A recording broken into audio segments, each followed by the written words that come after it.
Hi guys, and welcome back. In this video, I'm going to be building a massive clone base in just 5 days. As an extra challenge, I would like this MOC to be 3x2 gray base plates. Since this base is going to be built on a massive lava planet, I really would like to include some lava pools, and maybe even add some lights. I'm also going to be attempting to add a massive mountain range in the MOC as well. And to keep the clones extra secure, I'm going to be building their base underground in the mountain range. This MOC will also likely not fit in my Lego room, so I'll need to make it modular to transport. To start off the first day, I started by laying out every base plate that will be involved in this project. In the top corner, this is where the clone base will be located.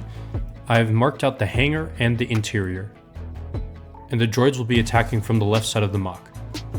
Due to the pure size of this project and the amount of parts it'll use up, I'm not sure how many pieces I'll have left for detailing at the end.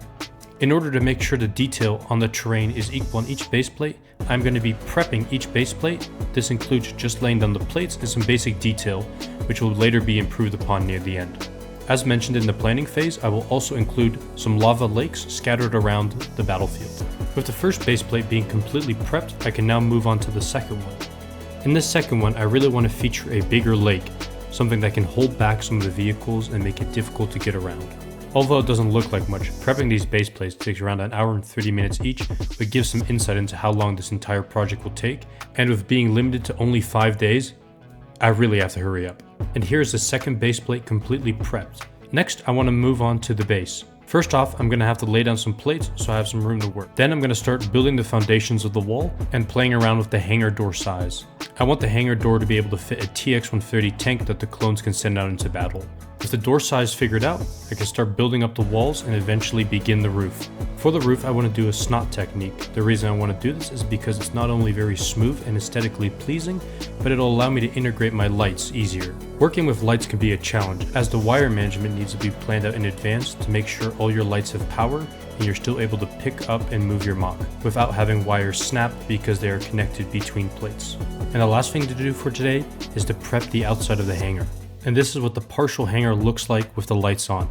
I think this has a great effect and I really like the white light. And here's an overview of all the progress I made on day 1. We got 2 base plates fully prepped, including 3 lava lakes. I was also able to make a start on the hangar and incorporate 4 lights. As you can see, there's a lot of this project still left to do. Time for me to head off to bed, as I almost built for 6 hours today. Alright, and we're back at it, starting on day 2. Today my goal is to finish the entire interior of the main control room. This is going to take a lot of work, but let's jump right into it. The first thing was to outline the size of the interior and lay down some plates that would serve as the foundation for the entire interior.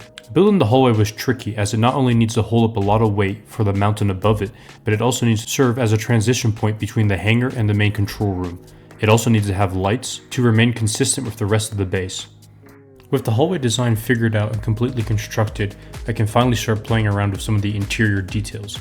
Sometimes getting a second perspective or feedback can be absolutely crucial, so I called my good friend Firebird Bricks, and we were able to chat for a bit while I continued work on this challenge. In the top left, I really wanted a raised position that would allow the officers to easily overview the entire station. I added a holo table in the middle of the control room to allow the clones to overview the entire battlefield. I also added some smaller stations for individual clones to work. With the control room walls now at their permanent height, I can finally finish up the remaining section of the hallway. This was pretty simple, as I just duplicated the design I made before. I also threw together this fun circular design for the door. And lastly, to complete the hallway, I continued the roof and added the lights. Now comes the biggest challenge of the entire base. The enormous snot roof that will have to hold multiple lights and the entire weight of a mountain on top of it. This is going to be quite a challenge, and it will use up a ton of parts. This roof is not just a giant slab of snot bricks, it also has to have space to hold lights. I wanted to have a more rustic feel to the lights, so I didn't add some crazy Star Wars panels, instead of just 2 hanging lights.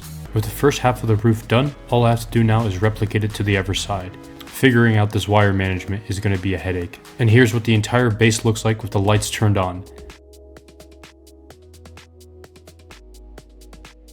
This brings me to the end of day 2. I can't wait to get more progress done tomorrow.